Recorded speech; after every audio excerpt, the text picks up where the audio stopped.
Salubungin ang umaga ng may ngiti at kay sigla. Harapin mo ang araw ng masaya at kumakanta. Punuin mo ng kulay ang bawat sandali. Ang araw ay makikiliti. Andito na si Kuya. Good morning, Kuya, yeah. Good morning, Kuya, yeah. Good morning, Kuya. O kay sarap ng umaga. Good na good talaga. Oh, oh, oh, oh, oh, oh, oh, oh. Good morning sa inyong lahat! Today is June 24, Wednesday, at ang oras ay 6:39 na ng umaga, and we are halfway to the weekend! Yes! Tutok na at samahan niyo kami sa isa na namang informative at meaningful morning dahil mas masaya ang umaga dito sa Good Morning, Kuya! At syempre, mas masaya rin ang bawat araw kapag healthy tayo. Kaya, tatalakay natin mamaya ang isa sa mga kondisyong unti-unting sumisira sa ating katawan. At yan ay ang chronic kidney disease.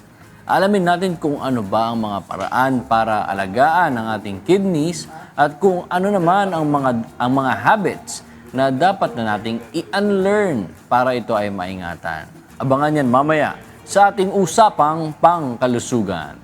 At sa mga kasangbahay naman nating nag-iisip ng kanilang ipe-prepare na food, tamang-tama ito, lalo na kung pang-international taste ang cravings nyo. Isang Vietnamese iconic dish kasi ang isa-share na sa atin ng veteran chef na makakasama natin today. Siya ay walang iba kundi si Chef JM Sarno. Good Welcome morning, back. Chef! Good morning! Nabisita ko kanina si Chef doon, nadaanan ko siya. Sabi ko, Chef, ang bango-bango naman ng prepare mo. Excited na ako. Baka naman kumurot ka Favorite na. ko nga yung ipe-prepare ni Chef. Let's Exciting. Oh, ayan. Para naman sa mga budget conscious or nasa tight financial situation ngayon, don't worry dahil sagot namin kayo dahil mamaya isang special guest natin ang magtuturo kung ano nga ba ang dapat i-prioritize sa ating financial plan. Abangan mamaya kung ano ang strategies to save and stress less about your money. Yun marami ulit tayong ganap today, mga kasambahay ha. Pero marami pa rin talaga tayong mga bagay no, na kahit araw-araw tayo pumapasok dito sa GMK, kahit marami tayong natututunan everyday at mga nata-try, marami pa rin tayong hindi pa nasusubukan. Kaya kung may chance kayo na pumili ng isa, ano ba ang isang bagong activity na gusto nyong itry and why? Oy, bagong activity. Bagong activity. Ako may sagot ako agad. Sige, sige. Motocross. Gusto kong matry mag-motocross. Sobrang random ng ano mo, hindi ko in-expect yun Parang biglang pumasok sa isip ko. Sorry, Tini, pero kailangan tumangkad ka muna. May maliit na Baka di mo Oo, abot. may pambata na. May pambata naman. Gusto ko lang siya Kasi di ba matataas yung mga motocross na motor? Oo, Tama meron ba? ako maliit. May maliit naman. Apat yung gulong. Dalawa sa likod. Ay, mukhang gusto ko siyang matry or kaya paragliding. Yun. Grabe naman yung mga gusto mo na parang ang extreme ng mga gusto mo. Pero gusto ko may video pag ginawa mo yan ha. Ay, sige, let's try. Wow! Bagong Kayo, activity. Joshua. Ako parang gusto ko bisitahin yung mga tutulog pa kayo. Yun ang magiging Oo, ano mo. parang gusto kong dumalaw, ganun. Katoka, good Tapos morning. kakantahan mo. Tawagan mo.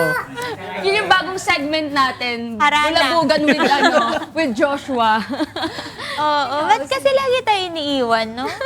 Aray ko. Hindi naman kami iniiwan. Aray ko po. Pero hindi ako pero hindi siya new activity for me, pero nami-miss ko siya. Tapos nakita ko kasi sa mga reel na meron ng yung baseball bat na cage. Tapos pwede kang batting cage. Oo, pwede ka mag-practice ng batting. Sige, sali ako. Sali ka. Kasi nung college ako, yung PE ko, softball. Tapos, pero pitcher ako during that time. Hindi ko na-practice yung mag-bat. So, parang gusto ko, interested ako. Sa Pasig lang daw. Meron. Oo, sa Pasig daw meron.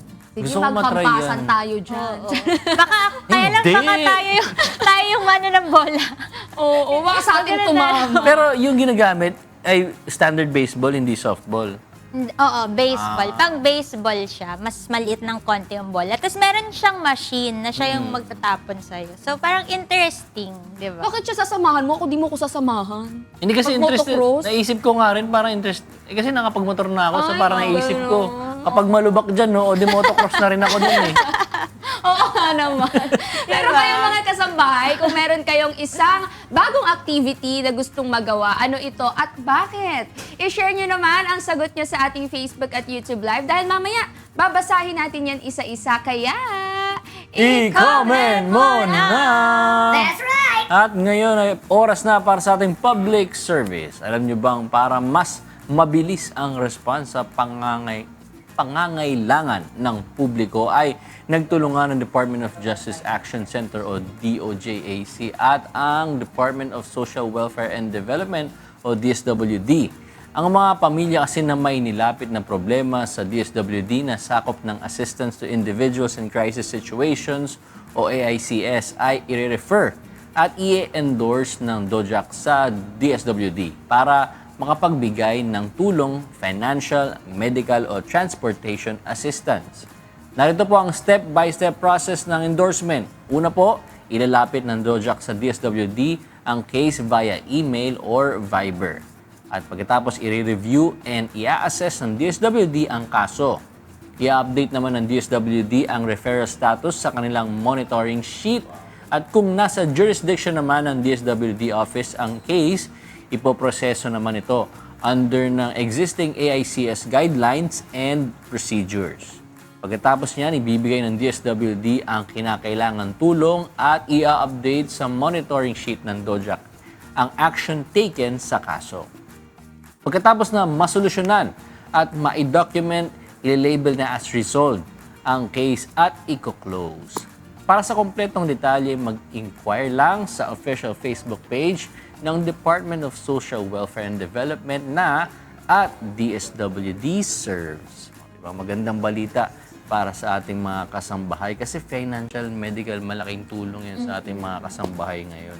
Lalo na sa mga, usually kapag ganyang problema kasi, di ba, mas mahirap kapag hindi mo alam kung saan ka pupunta, saan ka lalapit, ihingi ng tulong. At least ngayon, punta tayo sa mga sites ng ating government agencies para malaman natin yung procedures. Tama. Ito, another good news naman para sa mga motorista dahil ipinatupad na po ang big-time rollback sa presyo ng langis hanggang June 29. Ang gasolina ay bumaba ng 3.9 to 5.9 pesos per liter. 9.04 to 11.04 pesos kada litro naman ang rollback para sa diesel. Habang sa kerosene naman ay bumaba ng 9.82 to 11.82 pesos per liter. Ride safely, mga kasangbahay! O, kasi good news yung pagbaba ng presyo pero hindi ka naman nag-ride safely, baka saan ka pulutin. Kaya ingat! Tama.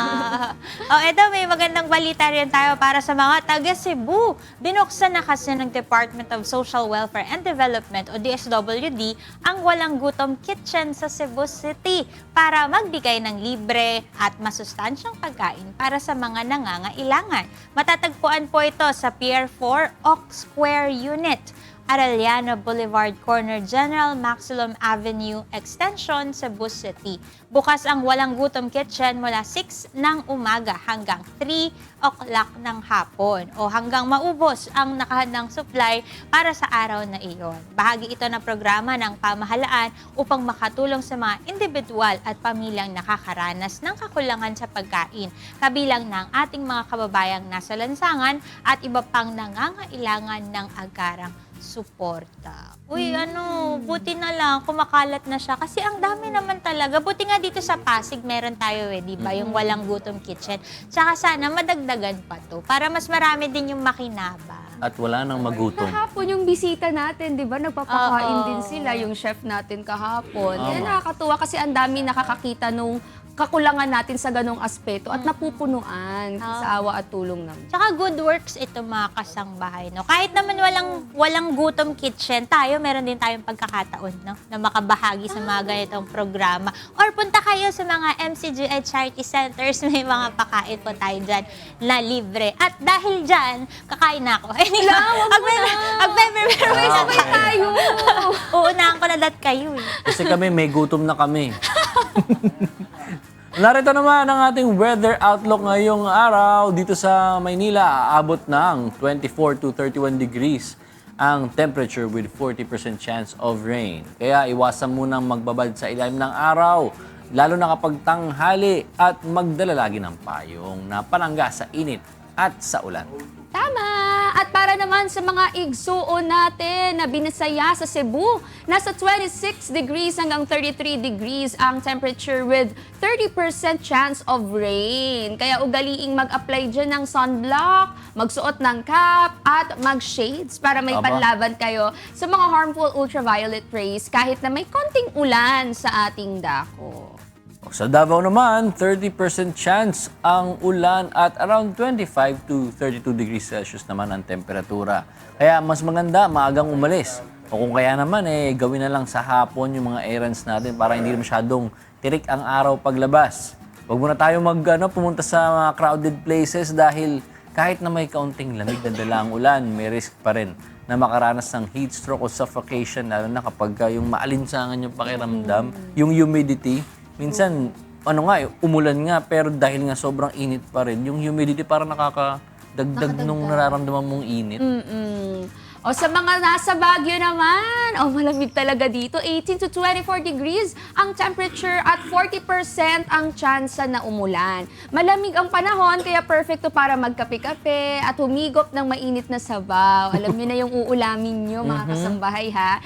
Pero wag pa rin ninyong kalimutan na magbaon ng payong at jacket para safe na warm pa. Para naman sa ating sky lovers, sumikat na ang araw kaninang 5:29 ng umaga at abangan ninyo mamaya ang paglubog ng haring araw sa 6:28 ng gabi. Yawn. At para naman mas maganda ang ating umaga, isang masarap na recipe ang susubukan natin kasama si Celine. Take it away, Celine! Yes, good morning mga kasangbahay. Alam niyo ba, sobrang excited na talaga ako kasi naaamoy ko na yung pine-prepare ni Chef dito. Pero mamaya na yan. Magpa-price check muna tayo sa basic commodities dito sa Metro Manila. Sa bantay presyo ng Department of Agriculture as of June 23, 2026, ang bilang po ng mga presyo ay narito na po. Sa bigas po natin, sa Kadiwa Rice for All, meron pa rin tayong 20 pesos kada kilo. Hanapin nyo lang po yung mga branches ng mga Kadiwa store. Makikita nyo po yan sa kanilang mga social media pages. Sa imported po na bigas, may 48 to 70 pesos kada kilo. Sa local rice naman po ay 39 pesos to 120 pesos kada kilo. Sa ating meat, gaya ng beef, ayan, para sa mga hindi pa sumasakit ang rayuma, 360 to 580 pesos po yan kada kilo. Sa tilapia naman po, 140 pesos to 170 pesos kada kilo. Sa mga gulay natin, gaya ng repolyo, 50 pesos to 130 pesos kada kilo. Ang carrots po ay 70 pesos to 160 pesos kada kilo. Ang sayote ay 40 pesos to 120 pesos kada kilo. At ang bell pepper ay 180 to 350 pesos kada kilo. Sa mga spices natin tulad ng bawang, 125 pesos to 400 pesos kada kilo. Ang pulang sibuyas naman ay 70 to 160 pesos kada kilo. Ang puting sibuyas ay 70 pesos to 150 pesos kada kilo. Ang sili ay 100 to 300 pesos kada kilo. At ang luya ay 120 to 250 pesos kada kilo. Sa ibang commodities naman, mga kasangbahay, tulad ng sugar na puti, hindi pala, sugar na brown. 65 pesos to 90 pesos kada kilo. Ang itlog naman po ay medyo bumaba ng piso, no? 5 pesos to 13 pesos kada piraso, depende sa laki. At ang cooking oil naman natin ay 80 pesos to 185 pesos kada litro. O ayan na, sana magkasya ang budget nyo. Tapos sulitin nyo yung mga gulay na mura. No, katulad nung sayote kanina, mura siya, 40 pesos kada kilo lang siya. Pwede kayo magtinola ngayon dyan. O kaya yung parang ginisang sayote. Para suwak na suwak sa budget natin, di tayo makukulangan. Sakto hanggang hapunan. O ito na, dahil excited na ako ngayon na magluto dahil favorite ko ang lulutuin ni Chef. Isang veteran chef ang makakasama natin ngayong araw. Walang uba, kundi si Chef JM Sarno. Good morning, Chef! Morning po. Chef, welcome back. Na-miss ka namin dito sa Good Morning Kuya. Ayan, Chef, dito po kayo sa kabila. Ayan, ako, Chef, ito special tong nakita ko na lulutuin niyo po today. And sige nga po, Chef, ano po ba yung lulutuin natin? Pero bago po yan, bati mo na po kayo sa ating mga kasangbahay. Good morning po mga kasangbahay. Ayan, ako, Chef. Ano po ba ang recipe natin for today? For today, gagawa tayo ng pho. So, since nalalapit na ang tag-ulan, Opo. at saka isa sa mga comfort food ko ang mga may sabaw. So, anything na may sabaw, comfort food ko yan. So, ayan, magpe-prepare tayo ng pho. Sige, Chef. So, Ayan. nabanggit mo nga na isa siya sa favorite mo. Opo. Kasi, Chef, kaya ko siya favorite, ang clean ng lasa ng pho. Oo, very light lang. Di po siya gaya ng ramen na rich yung flavor. Itong mga pho, parang ang linis niya, tapos ang sarap ng mga spices. Yes. Saka mga talaga, pag Vietnamese food, more on fresh sila, Opo. ingredients, mga fresh spices. So, ayan. Ay. Yun So, una natin gagawin, i-char lang natin yung ating white onion. Kasi, dito tayo. Ayan. Sige. Sorry po. Chef, ano po yung mga kailangan po natin sa paggawa Okay. po ng pho? So, sa paggawa po ng pho, unang-una po natin as ang ating white onion, Opo. ang ating ginger, ang ating star anise, and then yung chicken natin. So, kung napansin niyo ang ginamit ko is yung dark meat kasi siya yung mas malasa. Opo. Yung chicken breast kasi medyo magdadry yung natin, yung meat opo. natin. And then very, very light lang din yung lasa ng ating meat. And then meron tayong coriander saka black pepper. And then chile, so for toppings lang. And then cinnamon stick. And then yung ginger natin, kasama natin sa onion sa pag-char. Oh, okay. Sige nga, Chef. Ano po ba yung mga steps para maumpisahan na natin ang ating pho? Alright, sa first step natin is gagawin natin, i-char natin. So usually, sa ganito ko siya ginagawa Oh. para mas malasa So siya. may bagong technique tayo na malalaman Yes. mga kasangkay. Pwede pala yan. Yes, pwede po siya dyan. Pwede palang gawin yan sa mga kalan-kalan natin. Actually, pwede siya. Kaya lang plastic yung natin. Oo. So, iingatan ko lang. Ayan. Kaya make sure lang na safe mga kasangbahay kasi baka mamaya mapasok kayo, ganyan. Ayan. Kaya natin siya chinachar kasi dito natin makukuha yung smoky aroma. And then, mas nagbibigay din siya ng depth flavor dun sa pan natin. Apo. So, itong recipe na to, actually, nung pumunta ako ng Vietnam, talagang dinayo ko siya. Pinilit ko na makapag-attend ng isang masterclass. Kasi Para gusto ko sa matutunan yung authentic authentic pan nila. Ayoko yung gumamit ng mga ng mga cubes lang or ADM. Gusto ko talaga from the soup. scratch Di ba may talaga mga siya. soup na nakapack, no? Yes. Pero mas masarap talaga pagka, authentic. Pag pinaghirapan mo. Oo. Kasi Kasi yung medyo ano- mahirap nga siya, no, Chef? Hindi siya Opo. madali talagang gawin. Actually, ang mahirap lang naman dyan yung pag-char natin and then yung pero Pagpapakulo. para lang tayong naglalaga eh. So, ayan. So, nakikita So, niyo gaano kung po kailan siya meron siya. ka-char, Chef, dapat? At least lang, may dark May part lang siya. lang na Yes. itim. Hindi naman siya totally, kasi baka naman Huwag niyo mamaya. sunugin, mga Oo, kasangbahay. baka naman mamaya, mapait naman ang ating Oo. pa. So, nakikita niyo yan, katamtamang char lang. Pakita po natin. Katamtamang Ayan. charot lang tayo Charot lang for talaga. today, mga So, kasangbahay. ayan. And then, set aside natin.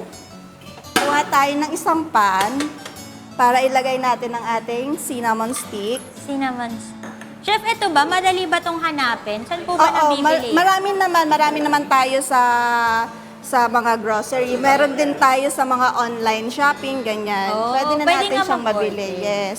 And then, pagsamasamahin lang natin sila. So maamoy ninyo, sabi nga nung nagturo sa amin, maamoy ninyo yung Christmas season dito sa ating cinnamon. So ano lang natin siya, parang ito-toast lang natin siya hanggang sa maamoy natin ng totally yung cinnamon. And then Tapos ito, chef, after natin siya malagay dito, ilalagay po ba siya sa sabaw? Yes. Oh, amazing. Ilalagay natin siya sa sabaw. And then ito kasi naka-pre-boil na.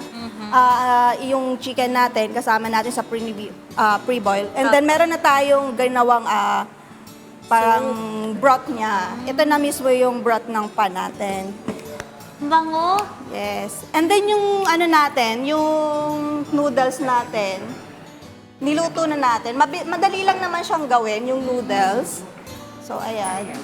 Yung rice noodles po. So, sa rice noodles natin, madali lang siyang gawin. I-boil nyo lang siya hanggang sa lumambot. So, Tapos sa Fast Chef, di ba, laging rice noodles ang ginagamit. Hindi pwede Opo. ibang noodles. Pero Talagang masarap ano. to, mga kasangbahay. Tapos chewy pa siya. So, ayan, nakikita natin na medyo, naamoy na natin si Christmas season. Ayan. So, ililipat natin siya dito sa ating Broth. Broth. Ah. ayan. Uy, ang bango. Grabe. Diba? Mamimiss ninyo si Santa pag naamoy nyo to. So, Bango. pakuluan lang natin. And then, ilagay natin yung ating chicken. So, maganda pag sapwa, at least longest time natin siyang pakukuluan para mas lumabas yung flavor ng chicken natin. Pero paano yun, chef? Di ba kapag sobrang tagal kumulo, na parang nadudurog na yung meat, okay lang po yun? Okay lang naman yun kasi after naman yan, Sasama natin. iaano natin himay-himayin natin yung chicken natin para sa toppings ng ating noodles. Exactly. So, hintayin lang natin siyang kumulo and then habang kumukulo yan, pwede tayong gumawa ng, actually meron pa akong isang recipe, gagawa tayo ng banh mi. Wow. Crostini naman siya. Oh, naku, chef, ang sarap-sarap ng breakfast natin today kasi Yes, partner favorite ko talaga din po siya. ang banh mi. Naku, sa mga, sa mga gusto makatikim ng Vietnamese dish, naku, baka ito na ang sign para gawin nyo ito sa inyong mga tahanan. Pero chef, bago natin inggitin yung mga kasangbahay natin, meron din po kaming question po sa inyo. Kung meron po kayong isang bagong activity na gusto nyo pong magawa, ano po ito at bakit? Siguro sa mga matataas na lugar. Gusto kong nag-hiking kasi ako. So meron akong pinoprospect na bundok. So gusto kong marating si Mount Apo. And then dun sa Malaysia, yung Mount Kinabalu. Ay naku, chef, yung isa naming friend dito, mahilig din sa mag-aakyat-akyat ng bundok. Magkakasundo Sino kayo yan? niya Magsama ni kami. Tini. Naku, ayan, Tini, yan, sama maghanda-handa tayo. ka na. No? Joiners tayo. Ang next mo ay bundok sa Malaysia. Yeah. Kayo naman, mga kasangbahay, kung meron kayong isang bagong activity na gusto nyong magawa, ano ito at bakit? Kasi malay nyo, gusto din namin gawin yan. Yeah. I-share nyo na po ang inyong mga sagot sa ating Facebook at YouTube Live dahil mamaya ay babasahin natin yan isa-isa. Kaya, Opo. Chef, I-comment mo na. Okay na. Yes, sese naman. Ako, marami pa tayong interesting topics mamaya kaya tutok lang dahil magbabalik kami. At ito, magluluto kami ni Chef.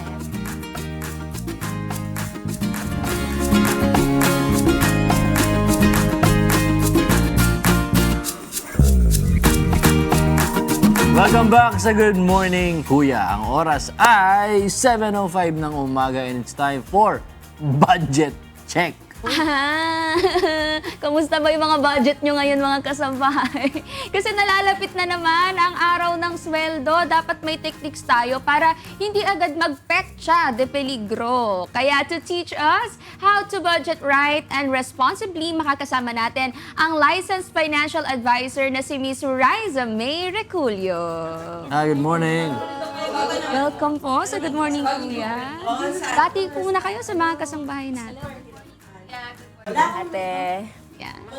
Siyempre sa mga kasambahay natin. Pero para magkaroon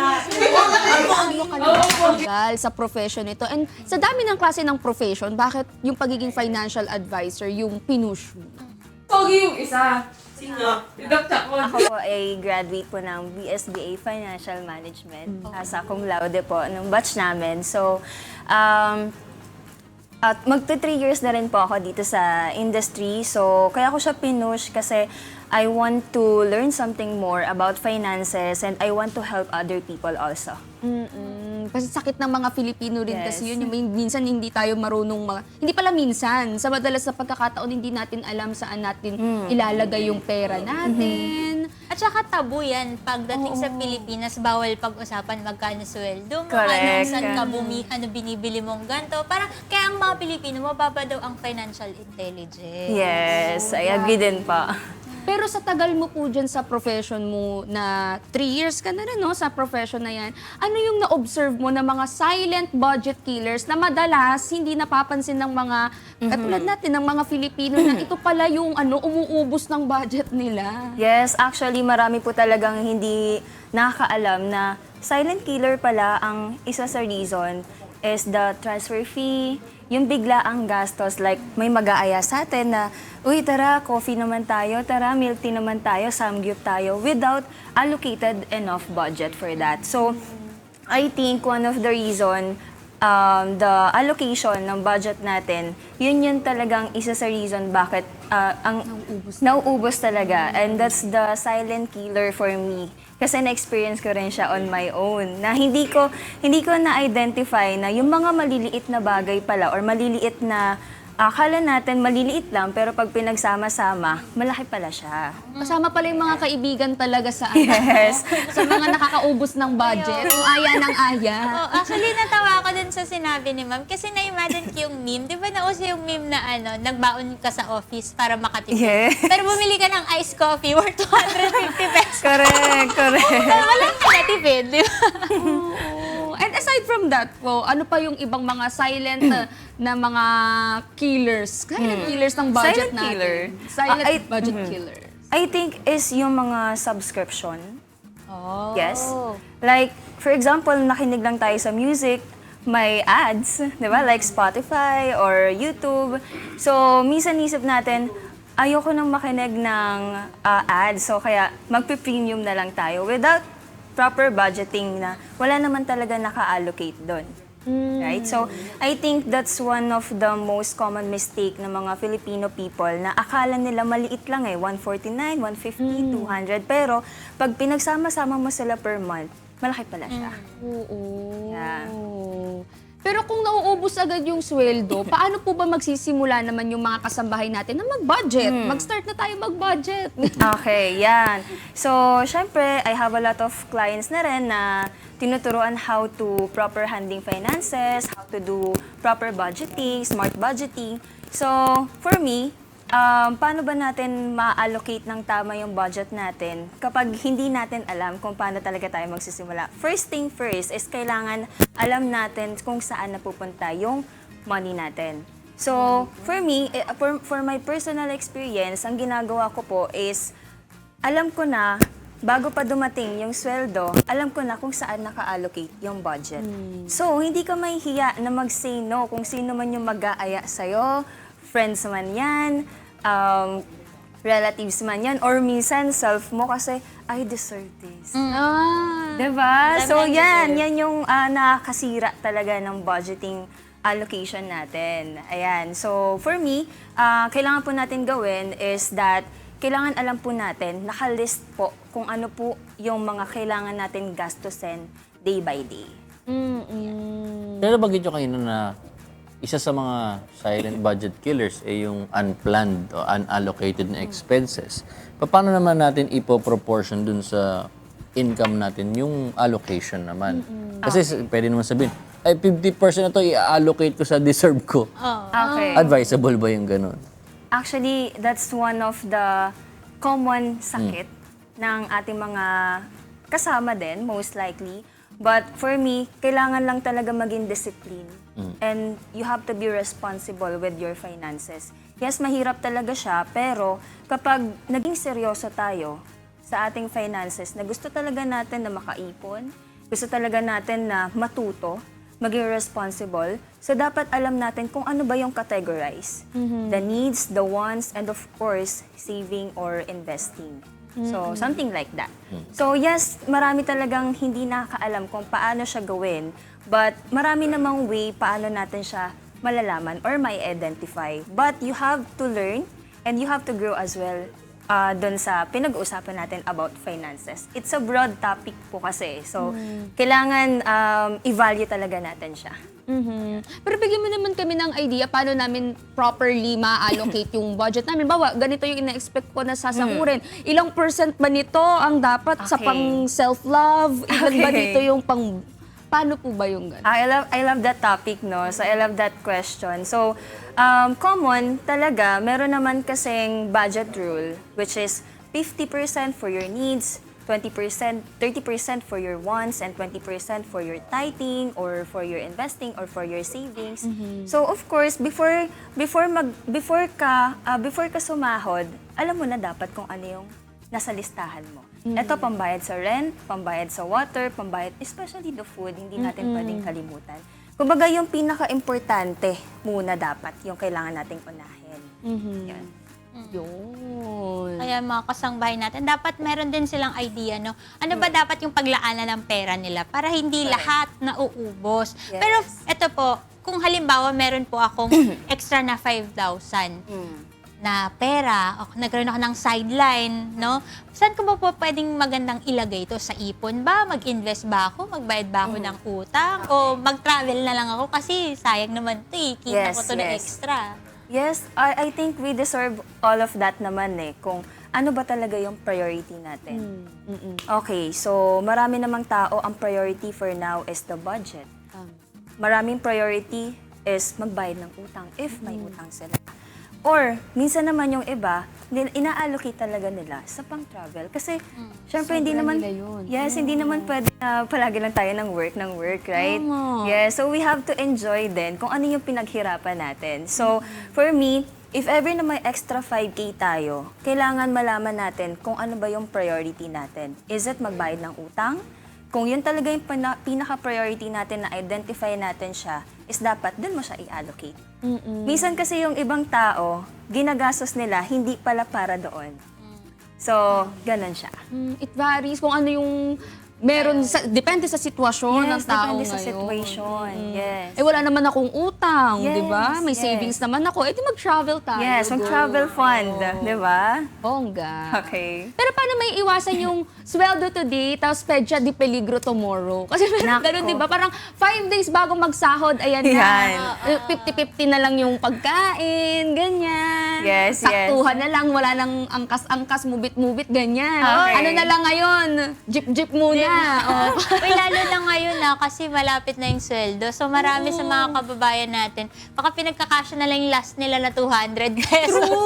True yan. Actually, ang dami ko din nakausap na ganyan.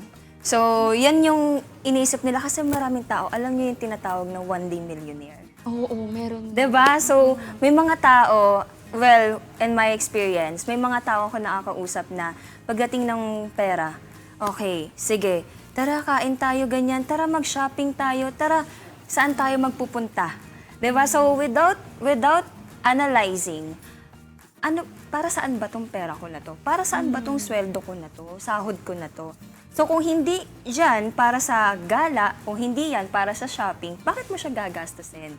So for me, marami talagang tao ang nakaka-experience na sahod now, suffer later. So petsa di peligro later. So dapat yun nga, again, babalik lang tayo sa basic.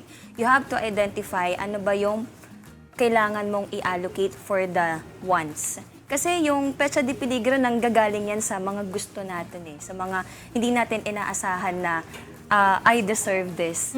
So, ganun siya. So, para maiwasan natin yung petsa di peligro, kailangan i-identify natin kung malaman natin kung saan natin gagastusin talaga yung sinasahod natin. Tama. Yun. Pero sa opinion mo, Miss Riza, ha, nakakabawas ba talaga sa bigat ng utang natin? Kung uutangin muna natin yung ibabayad natin ng buo dun sa nauna natin na loan. Kasi para sabi nila, uutang na lang ako sa iba para wala na tong interest. O, bayaran natin. Tapos ganun at ganun yung ginagawa nila. Totoo ba yun? Yes, actually, yes, totoo naman siya. Pero it depends kung yung utang mo, kailangan mong isipin kung yung utang na yon is malaki ba yung interest. So, syempre, of course, we have loans. Like, for example, may credit cards tayo or meron na mga digital or loan app ngayon na bigla-bigla na lang magte-text sa'yo, bigla-bigla na lang makikita mo sa social media na mabilis lang ma-approve, di ba? So, kaya marami talagang nababaon ngayon sa utang. But, ang common mistake talaga ng tao is ganun talaga yung ginagawa nila. Like, mangungutang para pambayad ng another utang. But hindi siya mali at hindi rin naman siya tama. Kasi common naman na ginagawa is kailangan, kung ganun yung gagawin mo, unahin mo muna kung ano yung malaki yung interest. Kasi kapag binayad mo lang din sa same na may interest, mas lalo tayo mababaon sa utang. Pero sa mga gumagamit naman ng mga credit cards or credit cards, ano naman yung pros and cons nito compared sa magka-cash na lang or magde-debit ako? Yes. Okay, so marami ako nakausap. Uy, mag-credit card ka. Ayoko dyan kasi hindi ako para dyan. Kumbaga natatakot sila kasi alam nila na hindi nila yun yung limit. Alam nila na hindi nila makontrol yung sarili nila when pag nag-i-spend sila. Kasi sabi nga, 'di ba, kapag nag-i-spend ka, hindi mo talaga chini-change yung sarili mo. Kumbaga, nire-reveal mo kung sino ka talaga, kung paano ka mag-handle ng finances mo. But sa credit card, it depends Kasi may mga tao naman na magaling maghawak ng credit card. So it depends on how you manage it wisely. So may mga tao, of course, na ginagamit ito for emergency, real emergency. Merong iba na isang click lang, isang swipe lang, andyan na. Right? So, ang dami ko na-experience na ganyan na isang click lang, isang swipe lang sa website, sa app, di ba? So, automatic na akala ng tao, yung credit card limit is sarili nilang pera. Di ba? But actually, it's utang, another utang.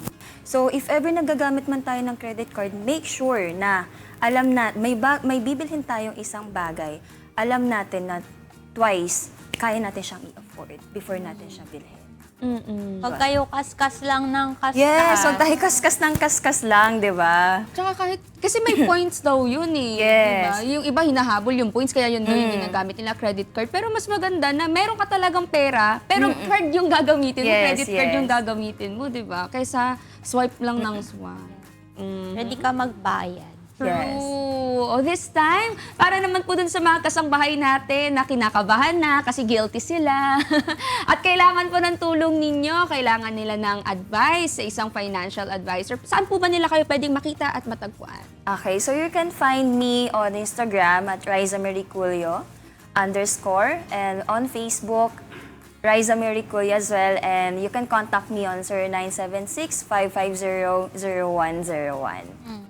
Baka may mga babatiin ka, Ms. Riza. Go ahead. So gusto ko lang naman batiin is yung 100+ clients ko na nag-trust sa akin Wow. na it wouldn't be possible na nandito ako without them as well. Of course, my mentor, my leaders, my family, my friends, and yun lang naman yung gusto kong batiin. And thank you so much, GMK, for having me here. I'm so happy to be here. Again, maraming salamat, Ms. Riza, sa mga tips and sa inyong advice for proper budgeting. Kaya mga kasangbahay, start planning your budget today para no stress sa bills and more fun with your pay. That's right! Pero before ka po namin pakawala, no? Bago natin tapusin yung discussion natin, may pahabol question po kami para sa iyo. Kung meron kang isang bagong activity na gustong magawa, ano yon at bakit? Tapos dapat pasok sa budget. Okay. Siguro, if ever man na may activity akong gustong gawin, I think mag-i-spend ako, hindi ko kailangan gumastos, is gusto ko talaga yung educate with other people. Yun talaga yung parang advocacy ko rin na gusto kong gawin talaga for free. So, you don't need to pay me or hindi ko kailangan din gumastos or maglaan ng so much money for that. So, I just wanted to learn and I just wanted to grow as well then. So, I think yun yung gusto kong activity na gawin. And dati ko pa siya iniisip. Oo. Ayun. Naku, abangan nyo na sa TikTok si Ma'am Riza May. Nagsimula na siya dito sa GMK. Oo. Eh kayo naman mga kasambahay, kung meron kayong isang bagong activity na gustong magawa, ano ito at bakit? I-comment nyo lang ang inyong sagot sa ating Facebook at YouTube Live dahil mamaya ay babasahin natin yan isa-isa. Kaya... I-comment mo na!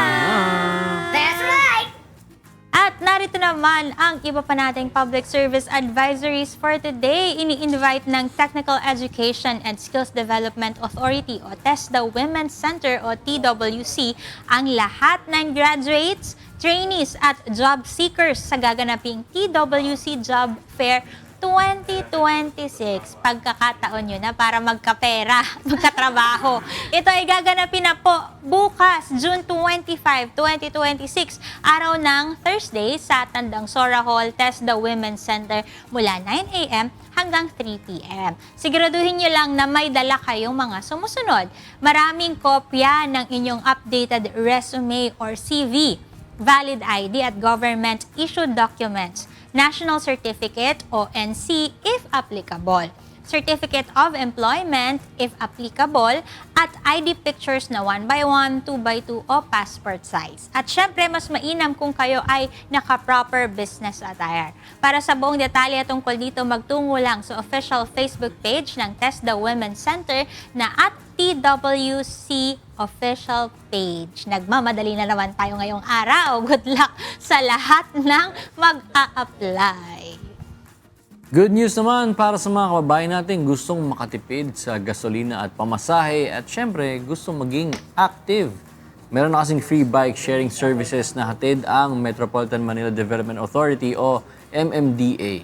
Kailangan lang sagutan ang kanilang form at ipakita ang inyong latest valid ID para makahiram ng bisikleta at helmet.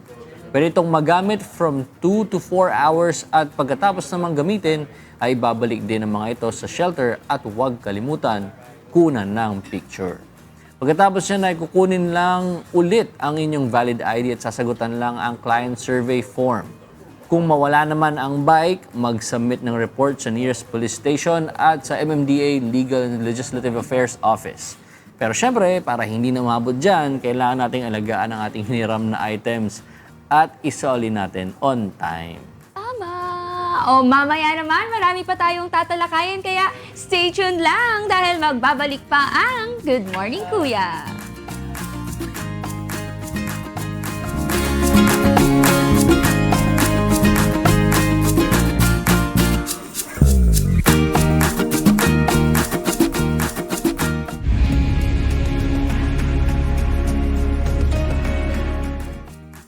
Nagbabalik ang Good Morning Kuya. Ang oras ay 7:28 ng umaga at oras na para sa ating usapang pangkalusugan. Alam niyo ba mga kasangbahay na padami ng parami ang mga young adults na tinatamaan ng chronic kidney disease o CKD. Dito sa Pilipinas, tinatayang nasa 7 million ang may ganitong sakit. 1 out of 10 adults ang may CKD globally. At ang itinuturong dahilan ng tahimik pero seryosong sakit na ito ay may kinalaman sa ating lifestyle. Ano-ano nga ba ang mga habit na nakasisira sa ating bato? Alamin natin yan kasama si Dr. Mia Cassandra P. Valila, isang nephrology fellow mula sa Capital Medical Center. Good morning. Good morning. Good morning. po sa Good Morning. And bakit mo naman sa mga kasambahay mo? Well, good morning, everyone. Good morning. Dok, simulan na natin agad. Ano po ba yung mga bad habits na talagang nakakasira sa mga bato natin? Okay. So, first and foremost, ang ating bato, siya yung nagsasala ng dumi ng ating mga dugo. So, it's very important. And siya rin kasi yung nag-regulate ng fluid ng ating katawan. Alam niya kung kailan tayo nadidehydrate. Alam niya rin kung kailan puno tayo ng tubig. So, nilalabas niya ito sa pamamagitan ng ihi. So, sa ngayon kasi marami na tayong parang nakasanayan na gawin na talagang akala natin okay lang at ito ay may malaking epekto sa bato. Number 1, yung pagkain ng mga processed foods. So yun, mga maalat, sobrang matatamis. Uso kasi din siya ngayon, no, nakasanayan.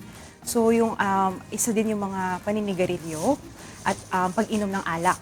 Okay? So wala ho siyang magandang effect sa ating katawan. Kulang din po yung mga tao na kulang sa ehersisyo, walang sapat na tulog, yun po. At importante din po, pinopromote din po namin yung mga pasyente po na mahilig uminom ng mga kung ano-ano mga gamot na walang konsulta sa doktor. So, kailangan kasi alam natin kung ano yung ini-take natin, mga antibiotics, especially mga pain reliever and herbal supplements. So, yun siya. Nagulat ako, Dok, pati pala matatamis. Kasi parang before, Actually, puro maalat alat lang ang lang. Oo. sinasabi nila nakakasira daw ng kidney. Pati pala matamis. Yes. Tapos may diabetes pa nakasama pag Yes, matamis. yes. Pag diabetes kasi, siya po ang number 1 cause ng chronic kidney disease na, yes, pag hindi natin na-control, siya ang number 1 cause actually ng dialysis. Yes. So, pag hindi lang natin na-control. So, lahat naman in moderation. Bukod dun sa may mga diabetes na kasi, alam naman natin kapag kami diabetes, yung iba mga type 1 diabetic, wala naman silang magagawa. Meron pa ba ibang mga non-modifiable reasons kung bakit nagkakaroon ng chronic kidney disease ang isang tao? Aside from that, mayroon din kasi tayong yung nasa katawan na talaga natin, yung mga namamanang sakit, hypertension, likewise nga yung diabetes, na pwedeng may risk factor kahit sabihin mo na wala ka pang diabetes ngayon, pwede siyang mamana from your parents, ganyan. And may tinatawag din kasi tayong namamana na sakit sa bato, yung polycystic kidney disease. Oo, yun yung type siya ng kidney disease na maraming cyst sa kidney and na-occupy niya yung buong kidneys kaya yung function bumababa. Meron din ng mga congenital anomalies na talaga. So pag pinanganak yung isang tao, nandiyan na talaga siya pwedeng yung misshapen yung kidneys, ganun. So kailangan kasi ng mga early screening ng mga from ultrasound, mga ganun. Meron din yung mga autoimmune disease. Yung mga sakit na sariling katawan mismo natin yung nanlalaban. So yun yung mga katulad ng lupus. Okay. Yun po. And isa po, for the awareness of everyone, yung advanced age. So as we age kasi po, at around 30 to 40 years old, we lose 1% of our kidney function. So parang nagde-decline siya. So kahit walang comorbids, pwede siya. Very sensitive kasi yung kidney. So kailangan lang naman ng tamang pangangalaga at early screening para ma-prevent natin yung pag-progress ng mga ito. Pero maganda nga pala na ma-advise na yung mga viewers natin na kasi kayo nabanggit natin, diabetes na isa sa leading causes, pero yung hypertension din pala. So Yes, yung mga dalawa sila. high blood, Yes, kailangan oo. mag-ingat din pala sa Oo. Bakit po ba pati yung high blood nagiging cause ng kidney disease? Pag sobra kasing taas ng blood pressure, yung kidney natin tumataas din yung pressure niya. So talaga yung paglabas po ng tamang pagre-regulate ng tamang fluid, na apektuhan yun, yung paglilinis ng dugo filter, apektuhan siya lahat. So regulation lang ng blood pressure. Early check-up din para mabigyan ng mga maintenance sa mga meron na. Pag-usapan naman natin, Doc, yung signs and symptoms ng pagkakaroon nitong CKD or chronic kidney disease. Unfortunately, simula wala talagang nararamdaman. Okay. Oo, wala. Yung mga stage 1, may stages din ba ito? Yes, may stage siya, pero simula wala tayong mararamdaman. Then hanggat magkaroon na lang ng mga simpleng walang gana kumain, bumubulaho yung ihi. So yan yung mga signs na mag-consult na tayo, no? Meron din po yung iba, pag medyo nagpo-progress na, nawawala na ng ihi, namamanas, at yung iba po parang pagod na pagod lagi. Minsan po pag end stage na, yung iba nangangalawang na yung panlasa, hindi na nakakain talaga. Nangangate, ayan, naduduwal. So, yun po yung mga simple na, actually, simple na papuntang palubha na talagang kailangan na mag-consulta. Pero paano po naaapektuhan ng CKD naman yung professional life ng isang young adult? Kasi Okay. syempre, ngayon po, Pabataan sabi ng niyo pabataan kanina, nga Yes, oo, na sa processed food, lahat tayo nakakakain ng ganun, di ba? In moderation naman. Oo, pwede pa rin, in moderation. No, ang isang young adult, naapektuhan siya ng CKD. Kasi pag nagkaroon ka na ng CKD, it's a progressive disease. So parang nandiyan na siya sa'yo. So, nawawalan sila ng focus sa trabaho.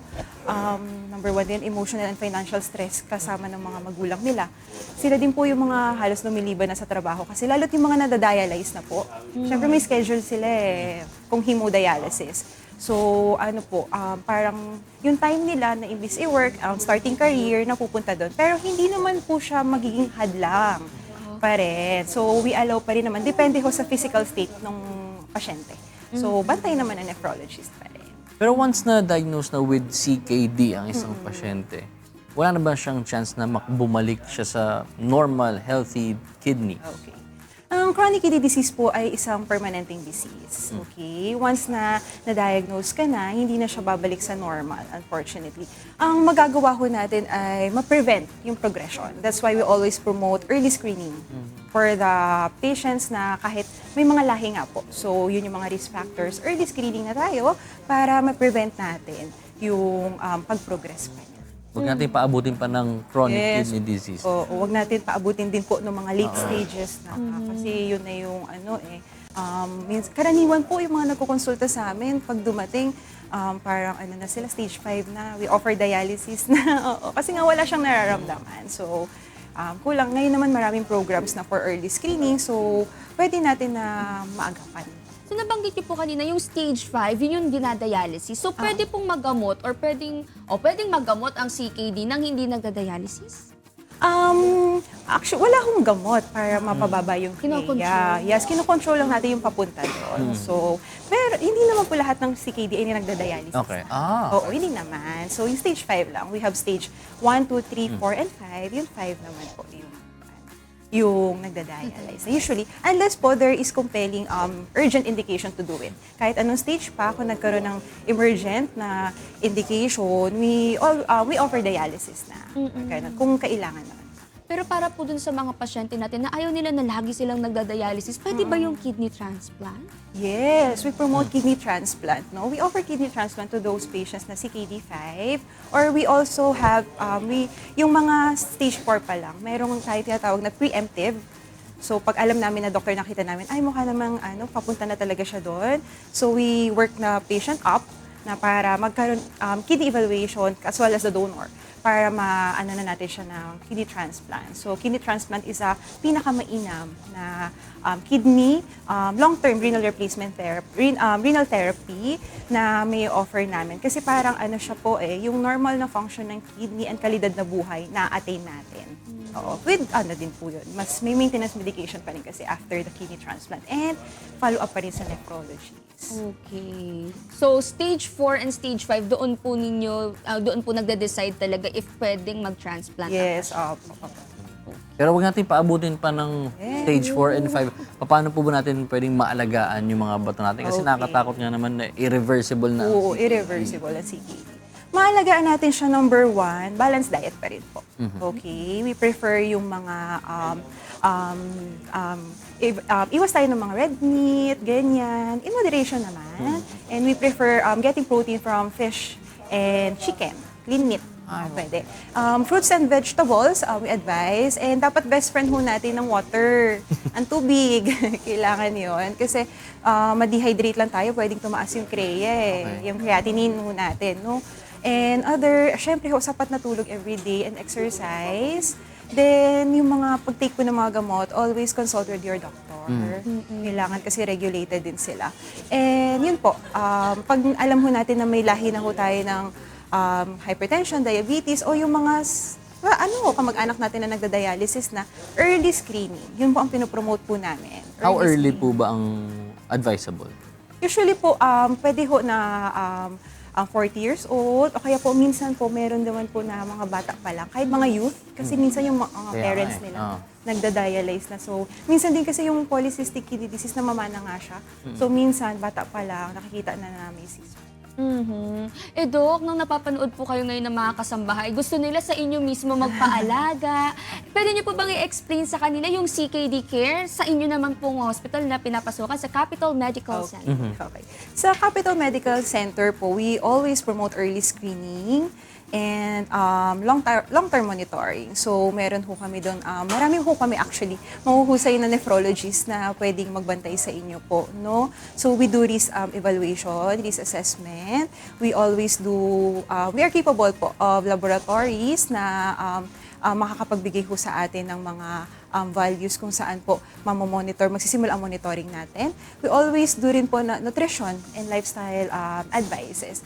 And we have hemodialysis po as well as peritoneal dialysis for our patients na nangangailangan. At fortunately po, we do kidney transplant. Yes, meron ho kaming kidney transplant sa Capital Medical Center. Para hindi na matakot ang ating mga kasambahay dito sa ganitong sakit. pwede silang bumisita sa Capital Medical Center. Again, maraming salamat, Doc Mia Cassandra Valilla, for spending your morning with us. Talagang napaka-helpful ng inyong itinuro sa amin. Kaya mga kasambahay, maging mindful tayo sa ating mga kinakain at sa ating lifestyle para maiwasan ang problema sa kidneys. Kasi dapat, healthy tayo. Yes, at para naman sa ating breakfast update, puntahan natin sa kusina si Celine.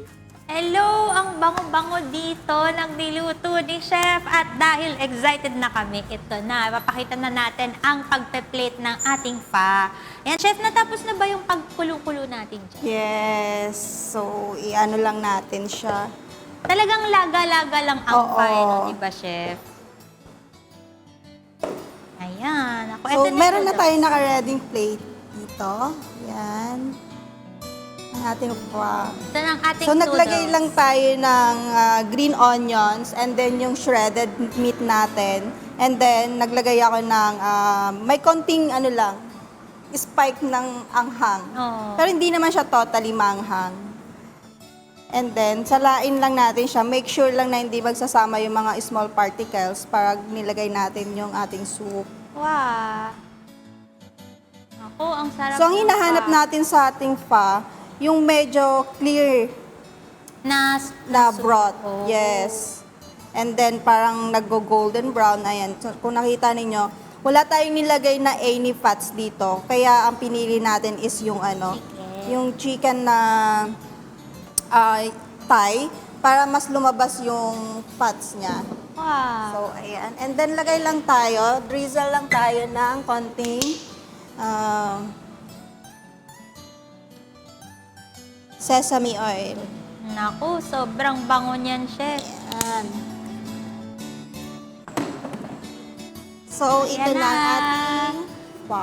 Ito na ang ating finished product. Naku, excited na ako humigop ng sabaw, Chef. Saktong-sakto kasi kanina madaling araw, sobrang lakas ng ulan. Di ba, Chef? So, perfect na perfect talaga to. Pero, siguro kung gagawin nyo tong breakfast, huwag nyo iluto ng umaga. Siguro a day before, no? Yes. Para talagang makapagpakulo kayo ng matagal na matagal at manuot sa broth natin yung sarap ng meat Sa natin. gabi pa lang, ready na natin yung Yes. broth para kinaumagahan, init-init na lang tayo. And bagay Ayan. na bagay siya ngayon kasi magtatag-ulan Oo na eh. nga po, Chef. Pero Chef, ito may nakita ko na iba mong inihanda dito. Ano pa po ba itong iba nating dish? So, ito yung tinatawag nating banh mi blini. Ayan. Banh mi. Blini. So, ayan. And then, ang ating naman. crispy bulalot. Uy, wow. So, since- Chef, ano po ito? Bulalot. So, Bulalot. since, di ba sa Vietnamese, meron yung binabalot sa betel leaves. Apo. So, mahirap hanapin ng betel leaves. So, tinry ko siyang ilagay sa rice paper. Oh. Kaya Tas siya ano po naging yung- crispy. Ano po yung laman ng loob, Chef? Tawag dito, ground beef. Tapos, nag-chop lang tayo ng bawang, sibuyas, and then tanglad. So, yung pinakang aroma niya nanggagaling sa tanglad. Yan yung naaamoy ni Tin Ako, kanina. Ang sarap-sarap naman. Ako, first time kong kakain nito, Chef. Kaya excited ako. Kaya mamaya, kakainin ko yung kalahati. Sobrang no? Patay gutom yan, be, no? Hindi. Pero titignan natin to mamaya. Kasi parang first time kong makakakain ng ganito. At ito, Chef, hindi na nila kailangan pumunta sa Vietnam. Pwede na lang nilang Pwede na gawin nila sa mga bahay. matikman dito. Actually, nag-iisip nga ako magtayo ng dito na parang Vietnamese Restaurant. restaurant na Oh. yung concept niya is same sa Vietnam. So, Naku, Chef. Parang maganda yan kasi napansin ko konti ang mga Vietnamese restaurant dito sa Pilipinas. and then more on more on nasa malls. Tapos yung iba hindi pa authentic. Di ba, Chef? Kaya kung gagawa kayo, Chef, pupunta na kami dyan. And then, Agad-agad. habang wala pa yung ating restaurant, pwede nyo muna akong Opo, i-hire. tamang-tama. Kasi si Chef JM ay isang private chef. So, pag hinire nila kayo, Chef, saan po nila kayo pwedeng contact? Ayan, kontakin nyo lang po ako sa aking Facebook account, Simply Chef JM, and then sa aking Instagram, Simply JM, and then sa number ko po is 0945-1906942. pwede po kayong ano sa akin ng mga small events, ganyan. Like for example, gusto niya ng mga steak nights or Japanese na team para sa inyong event or Vietnamese team. So, pwede niyo po akong tawagan. Naku, ang sarap niyan, Chef. Kaya kung gusto niyo rin ma-experience yung mga dish ni Chef JM, pwede niyo siyang kontakin. Pero ikaw, Chef, kung ikaw yung tatanungin, ano ba yung specialty dish mo talaga? Ako siguro, nasa Mediterranean. And then, Pan-Asian. So, more on, Indian cuisine and then Filipino. Yan, mga Asian, Thai. Vietnamese kasi, pinag-aaralan ko pa siya. Marami pa akong hindi alam sa Vietnam. So, isa lang sa mga pwa yung napag-aaralan ko. And then sa Thai cuisine naman, ayan, medyo nag-excel na tayo doon. So, Ayan. yes. At ito mga kasangbahay, hindi basta-bastang private chef ang kukuhanin niyo. Dahil si Chef JM ay international na chef. Nanalo siya Ayan sa na. International Cooking Competition. Di ba, Chef? Kaya kung kukunin niyo si Chef, talaga namang pang-international ang dish na makakain. Abangan nyo po yung mga laban namin sa mga susunod Yes, na Chef. At international. sana manalo po kayo ulit para makita din Hopefully naman po. natin sa ibang bansa yung dish natin dito sa Pilipinas. Yes, hopefully. So yan, maraming salamat po, Chef JM Sarno. At yan ang ating masarap na almusal. Ngayong umaga, kain na rin kayo mga kasangbahay. Excited na kami. Kaya tapusin na natin ang laban. Inggit na kayo na dyan. Bakit yung mga kasambahay lang? Masarap talaga pag si Chef JM nagluluto sa atin, ha? O ngayon, shoutout muna sa lahat ng nakatune in ngayon sa ating YouTube and Facebook account. Kanina, tinanong natin sila kung may isang bagong activity na gusto nilang magawa. Ano ba ito at bakit? Narito po ang ilan sa kanilang naging sagot. Ang sabi ni Feli Villahermosa, para sa akin, pagsakay sa extreme rides kagaya ng roller coaster. Di ko pa na-try ito kaya gustong-gusto kong masubukan. Uy, parehas kami. Feeling ko magkakasundo kami ni Feli. Hindi pa ako nakapag-roll. Meron akong na-try na roller coaster. Pero yung cute-cute lang, yung pwede yung bata. So gusto ko talaga yung... Nakasakay na sa Chubibo? Ano yun? Di alam. Bibo! Di Yung alam. Vikings ang nasakyan ko na. Di alam, baby. Hindi ko alam yun. Alam, baka panahon mo yun, Ang Joshua. Chubibo ay Tagalog ng... Ferris wheel? Totoo ba? Oo. Ay, wait! Chubibo tawag doon? Hindi mo pala alam. Hindi, Ferris wheel kasi sa amin eh. Wow! Hindi ko kasi alam yung Chubibo eh. Pero bibo naman ako mga kasabay. Hindi ko lang alam yung Chubibo. Gano'n. Pero Sayang wala si Ian. Ito yung komento ni Elena Yang. Kung meron po akong gustong magawa, ay sana makapamasyal ng todo after my retirement. Wow! Uy. Ang saya niyan. Ang sabi naman ni Justin De La Cruz, mag-banter muna tayo. Ang sabi ni Justin, sabi niya eh. Pero sabi ni Justin De La Cruz, ako po ay mag-skydiving. Pero dahil nakakaiyak ang gastusin, tamang pahangin na lang muna sa rooftop na may magandang view. O basta huwag kang tatalon dyan sa Tama. rooftop, ha? Baka mag-skydiving ka naman dyan. Medyo pricey kasi eh, Uy, yung skydiving. Trinidad pala yun ang goal natin, makapag-roller coaster ka. Yeah. Oo. Ay, akala ko mag-skydiving, nanonood si Kuya, papagalitan tayo. Roller Eh, nag-paragliding ka na nga kanina Hindi eh. pa, hindi naman siya tatalon kasi sa ano. Kumbaga, Mas safe ang mas safe ang paragliding. paragliding. Di rin. Pwede yun! Di rin. Pwede yun! Kahit Sa anong... paragliding, tatakbo ka lang. Tatakbo ka lang, tapos Oo magpapaan. nga, pero kumbaga, Joshua! Joshua, tama ka na! Ha? Tama ka na! Alam mo, ganyan talaga mag mga tito ka na. Di ba? may parachute ba doon? Una ako sasamahan sa motocross, ayaw mo pa ako Hindi, mag-paraglide. motocross sa sama. Gusto mo, dyan pa tayo sa labas. May parachute ba yung paragliding? Ala, Naka-parachute ba sila? Hindi. Wala silang parachute? Pero nakasuot sila nung... May kasama kang fire. Nakikita na natin yung mga fears ni Joshua. Isipin mo para ka saranggo lang ginagano, no? Oo, masaya. Tatali na lang kita. Sa saranggola. Wala. Hindi ko kaya lumipad. Ano? Meron din po po tayong MCGI Diagnostic Center and MCGI Charity Center schedule, mga kasambahay. Ang atin pong MCGI Diagnostic Center matatagpuan nyo naman sa MacArthur Highway, Barangay Sampaloc, Apalit, Pampanga. Ang registration time po natin dyan from Monday to Thursday, 10 a.m. to 12 p.m. Pero kapag Friday, 5 a.m. to 9 a.m. po tayo. Yes, meron din tayong weekly medical mission sa Barangay Doña Orani, Bataan. Every Monday naman po yan. At ang registration time ay 5 a.m. to 9 a.m. At ang ating MCGI Charity Center sa Valenzuela City ay nasa number 22 T. Serrano Street, Marulas, Valenzuela City. Bukas po yan every Monday. Ang registration time ay 5 a.m. to 9 a.m. Meron din po tayong MCGI Charity Center sa Parañaque City. Located sila sa 4th floor ng 88 Square Mall, Barangay San Dionisio, Parañaque City. Every Tuesday naman po sila nag-o-open. Ang registration time natin, 5 a.m. to 9 a.m. din. At ang MCGI Charity Center sa Quezon City sa number 35 Reliance Barangay, Nagkaisang Nayan, Quezon City. Every Wednesday po yan. Today ay Wednesday, kaya habol na po kayo dahil ang registration time ay 5 a.m. to 9 a.m. At ang MCGI Charity Center sa Davao del Norte ay nasa Acaso Compound, Barangay Apocon, Tagum City, Davao del Norte. Every Thursday naman po ang schedule dyan. Ang registration time ay 6 a.m. to 11 a.m. Meron din tayo, of course, every Friday sa ating MCGI Clinic sa number 141 E. Rodriguez Avenue, Marikina City. Although every Friday tayo nandyan, mga kasambahay, wala po muna tayong operation this coming Friday. 26. Pero ang registration time po natin, kapag meron tayong operation sa MCGI Clinic, 5 a.m. to 9 a.m. At para naman updated kayo sa ating mga good news at inspiring features, huwag kalimutang mag-follow and subscribe sa UNTV News and Rescue at Good Morning Kuya official social media pages. Dahil kung hindi ka pa naka-like and subscribe, bakit? Yeah. Bakit? Pag yan, sumagot. Sige. Pag yan, sumagot.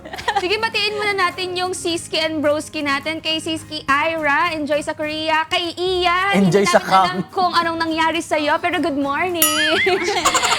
Thank you rin sa DV Dental Clinic and Dental Laboratory. They are located at Gate 3, Barangay Fort Bonifacio, Taguig City. They also have another branch at Shaw Boulevard beside Star Mall, Shaw, Mandaluyong City. DV Dental also has dental laboratory for prosthodontics. It also offers orthodontics and general dentistry. For appointments and inquiries, you may contact 0997-903-9330 or visit them on their Facebook page at DV Dental Clinic and Dental Laboratory. Maging hashtag alagang DV Dental na because we make it affordable for you. Binabati lang sila Hazel, Pat, Andrea, Rica, Rhea, AJ, and Maricel. Good morning sa inyo. Yes, and good morning din po sa aking mamsi at sa mga magdodonate ng dugo today. Sana natulog po kayo ng maaga para sa ating mass bloodletting. Samahan nawa po kayo ng Panginoon. Uy, Joshua, di ka puyat ha. Kaya nga kakain ako maraming food dyan. Uy, grabe yung mata mo kanina. Parang 1/4 lang. Kasi yung mas malaki yung eye bag mo kaysa dun sa dilat ng mata mo. But alam mong magdodonate ka, ba't ka Iyan kasi nagpuyat? pinuyat ako eh. Kasi nasobrahan sa tulog si Joshua. Nag-ready kasi siya talaga para sa pagdodonate. Talaga ba? Kaya kailangan marami tayong kumain, kailangan tayong energy mamaya. Kaya sana ay marami kayong natutunan sa ating Wednesday morning activity. Kita-kits ulit bukas para sa iba pang interesting features dahil mas masaya ang umaga sa Good morning, Kuya!